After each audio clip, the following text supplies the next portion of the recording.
তারেক রহমানকে নিয়ে অনশন ভাঙিয়ে হাসপাতালে ভর্তি করা হচ্ছে না? কেন একদিনে মির্জা ফখরুল, তারপরে বড় বড় রাজনৈতিক দলের নেতারা ডক্টর কামাল, মাহমুদুর রহমান মান্না, আসম রব, যারা জনগণের ভাগ্য নিয়ে, যারা অনুকম্পা করাবার জন্য, গরিব মানুষের, মেহনতি মানুষের জন্য রাজনীতি করে, তারা আজ কোথায়? কেন তারেক রহমানকে নিয়ে অনশন ভাঙিয়ে হাসপাতালে ভর্তি করা হচ্ছে না?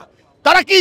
তারেক রহমান এই দেশের মানুষের প্রতিফলন, মানুষের মনের অনুভূতির জায়গা দখল করেছে।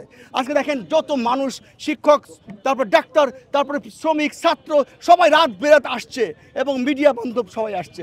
কিন্তু বড় বড় রাজনৈতিক দলের নেতাদের তো আসতে হবে, জিজ্ঞেস করতে হবে এই নির্বাচন কমিশনকে, আপনার নীতিমালা কোথায়? আপনি কাদের কাদের নির্বাচনের নিবন্ধন দিয়েছেন, দেখি আপনার কাগজপত্র এবং তারেক রহমানের কাগজপত্র মিলিয়ে দেখেন। তারেক রহমানের কোনো ঘাটতি থাকলে দুটো অফিসের হদিস পান নাই, খোঁজ নেন। আরও বেশি অফিস তার আছে। যদি এখানে কোনো কারোর স্বার্থ জড়িত থাকে সেটাও বলেন যে তারেক রহমান এদেশের শত্রু, ওকে নিবন্ধন দেওয়া যাবে না।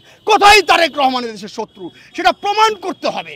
আজকে তারেক রহমান শুয়ে আছে, কালকে আপনি শুয়ে থাকবেন, পরশু সে অনশন করবে। কোনো অন্যায়ের ন্যায় বিচার হওয়ার যে সিস্টেম, এই বাংলাদেশের এই সিস্টেমকে কোলাপস করতে দেওয়া যাবে না।